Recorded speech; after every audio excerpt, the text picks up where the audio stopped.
Prosseguindo no estudo dos Evangelhos, estamos na página 65 do livro. Vamos agora ao item 24, o sinal do profeta Jonas. Observe a sequência, a cronologia, né? Que Jesus tinha sido acusado pelos fariseus, foi o estudo do tópico anterior, de estar possuído por Beelzebul. É claro que aquilo, infelizmente, tem pessoas que são enganadas, né? Porque os fariseus tinham pessoas que acreditavam neles. E nós sabemos até que tinham fariseus corretos, né? Como Nicodemos, como José de Arimateia. Mas, infelizmente, os fariseus que estão aparecendo aqui, eles normalmente estavam fazendo oposição a Jesus e eles eram ligados a Herodes. Normalmente vinha acompanhar se tinha algum movimento revolucionário, porque essa era uma preocupação, porque cerca de 20 anos antes teve um Messias, né, um homem que se apresentou como Messias e teve uma mortandade tremenda em Israel. Então era uma preocupação grande. E esses homens, eles estão sempre perseguindo Jesus e fazendo acusações horríveis. E aqui eles vão fazer como um desafio a Jesus, tá bom? E que esse tópico é chamado o sinal do profeta Jonas. Observe, vamos ler aí Mateus capítulo 12, a partir do versículo 38. Se quiser pegar aí na sua Bíblia. Diz o seguinte: então alguns dos escribas e dos fariseus, vejam, eram os mesmos que tinham acabado de acusar Jesus de estar possuído por Beelzebul, né, para atrapalhar o ministério do mestre, né? Tomaram a palavra dizendo: mestre. É claro que isso aqui é irônico, né? Eles, na verdade, não acreditavam em Jesus como sendo mestre. Quiséramos ver da tua parte algum sinal. Bom, sinal de milagres, os escritos históricos dos rabinos, todos eles diziam que eles acreditavam que o Messias, quando viesse, faria sinais semelhantes ao de Moisés, de Elias, né, de Samuel. Os grandes sinais eles fariam também. Então eles estão aqui, de uma certa maneira, desafiando Jesus. É algo assim que parece a tentação de Satanás no deserto. Parece a tentação de Satanás no deserto. Jesus poderia transformar uma pedra em pão, em muitos pães, de pão e peixe, o que ele quisesse. Mas, na época, eu comentei com vocês, Jesus não tinha que responder àquele desafio de Satanás. E aqui também é um desafio. Aí observe a resposta que Jesus vai dar a esses homens que estão fazendo essa pergunta na maldade, é claro, né? Versículo 39. Mas ele lhes respondeu e disse: uma geração má e adúltera pede um sinal. Porém, não se lhe dará outro sinal, senão o do profeta Jonas. Bom, então Jesus se recusa a mostrar um sinal para aquelas pessoas. Em outros casos, Jesus até falou sobre os homens: olha, se eles não verem sinais, eles não crerão. Mas esse caso aqui era diferente. A geração que estava em Israel é uma geração que sim, que nós poderíamos classificar, pelas palavras de Jesus, como, vamos dizer, a pior de todos os tempos, né?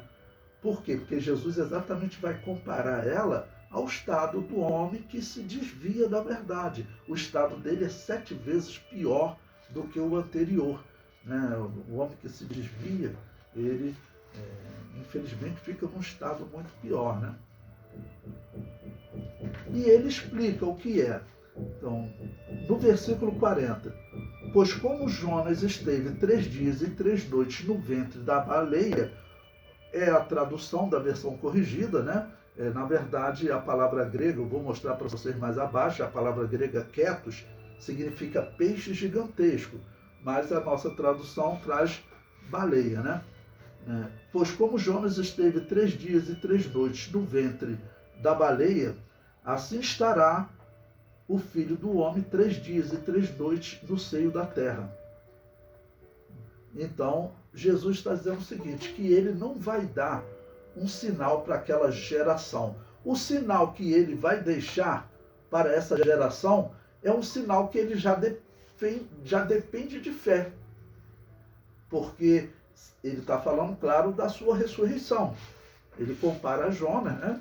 Tá bom? Ele vai dizer assim como Jonas esteve 3 dias e 3 noites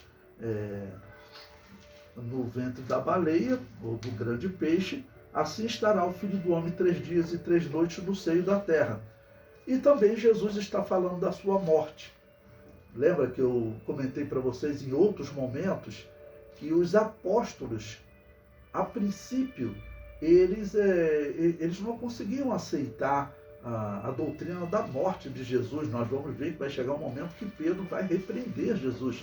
O pensamento deles era para o Messias chegar, reinar, acabar com todo o mal, né? Hoje nós dizemos que é relativamente fácil entender a doutrina do Cordeiro, tá bom? Mas vamos considerar, né? Nós vivemos depois. Só que João Batista pregava isso, né? João Batista pregava isso. Então, era para eles terem entendido. Mas nós veremos que eles não aceitam. Eles pensavam em um Messias que vinha para implantar o reino e reinar aqui na terra. Bom, vamos agora para o versículo 41. Mateus 12, 41, que diz o seguinte. Os ninivitas, ele usou o exemplo de Jonas, né?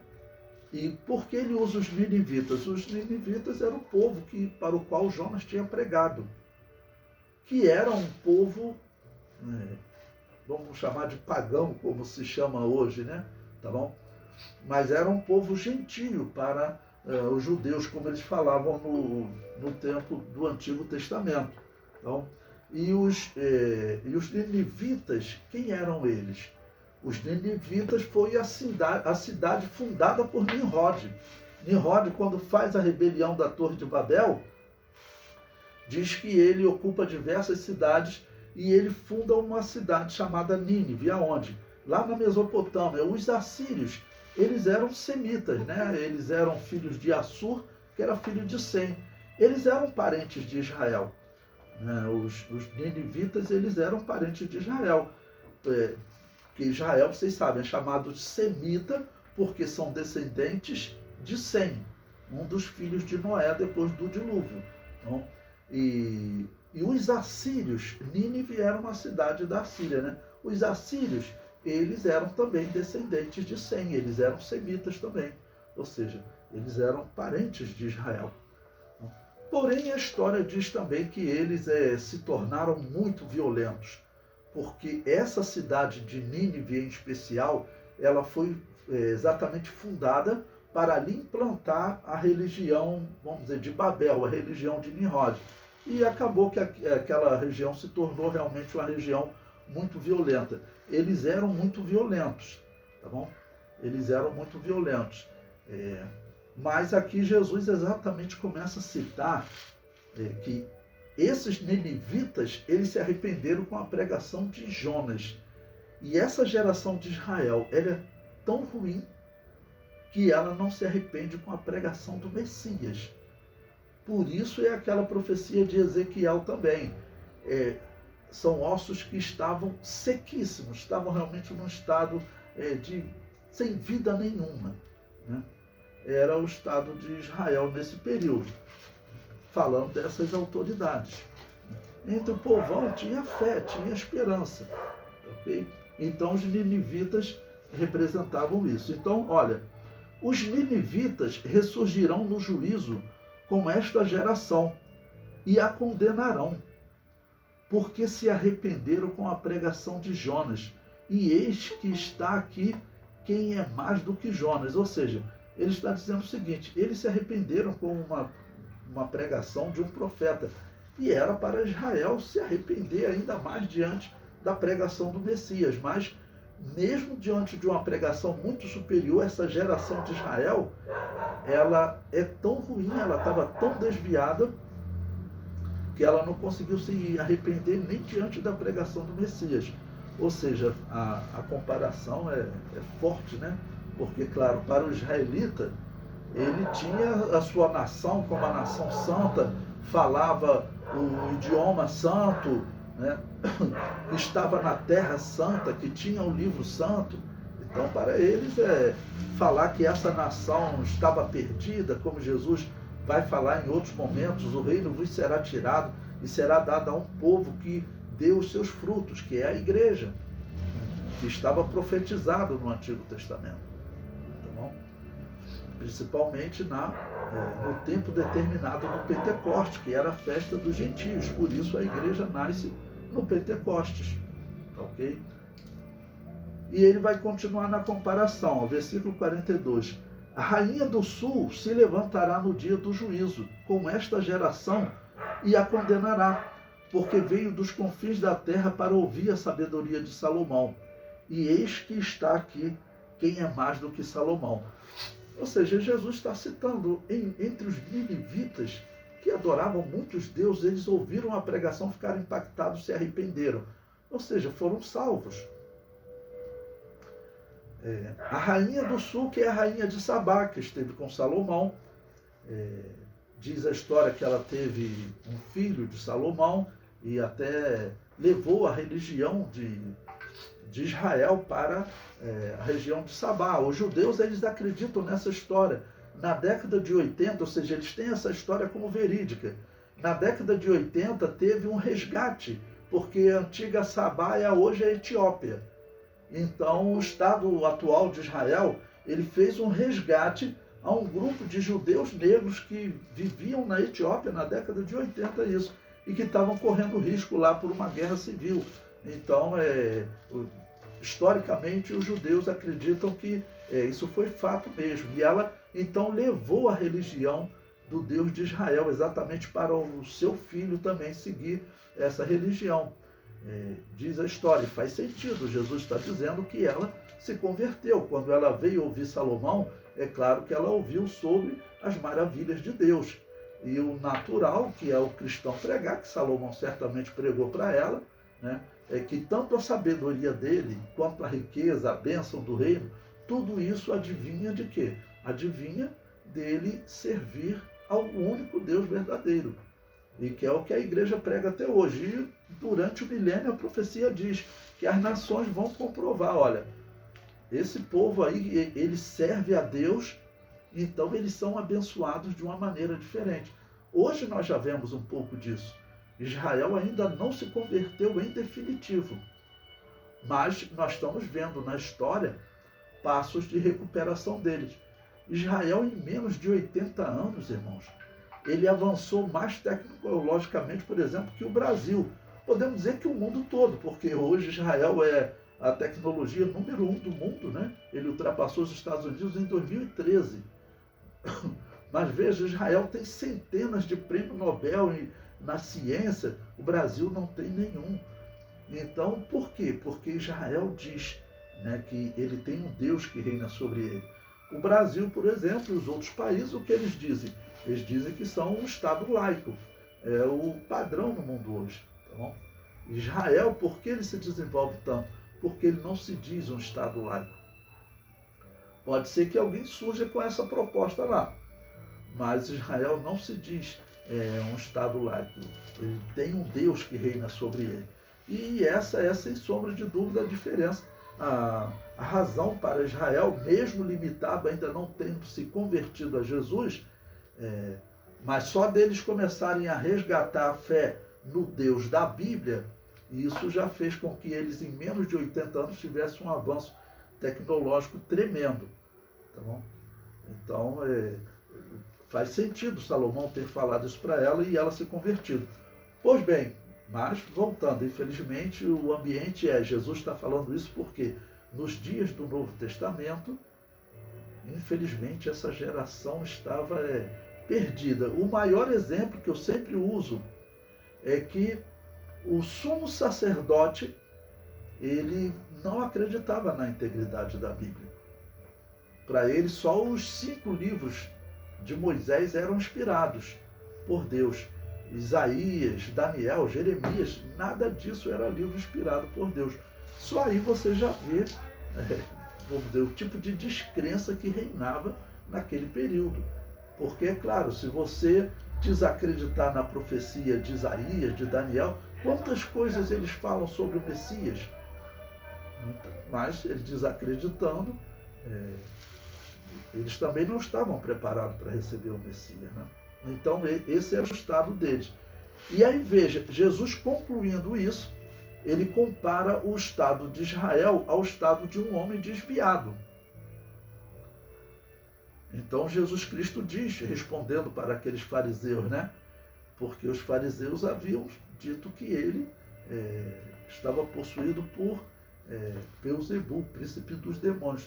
E na verdade Jesus Cristo diz, não que eles estejam possuídos por Beelzebul, mas que o estado deles é muito ruim, porque o desviado, como Israel estava desviado, o estado dele é 7 vezes pior, porque são 7 outros demônios que vão ocupar aquela vida, né? Então veja o versículo 43.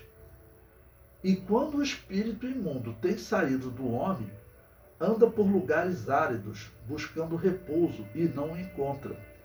Então diz, voltarei para minha casa de onde saí. E voltando, acha-a desocupada, varrida e adornada. Então vai e leva consigo outros 7 espíritos piores do que ele, e entrando habitam ali. E são os últimos atos desse homem piores do que os primeiros. Assim acontecerá também a esta geração má. Ou seja, Jesus diz claramente, foi uma palavra, vamos dizer, muito dura para os fariseus, ok? Que eles tinham acusado Jesus, e agora Jesus fala diretamente para eles, olha, vocês estão desviados, e o estado de quem está desviado é muito pior, porque são 7 demônios piores do que eles. Então, vocês estão deixando a casa de vocês vazia para os demônios entrarem, né? Ou seja, foi uma palavra muito difícil para eles, né? Eu comento aí. O sinal do profeta Jonas é a ressurreição de Jesus, 3 dias após a sua morte.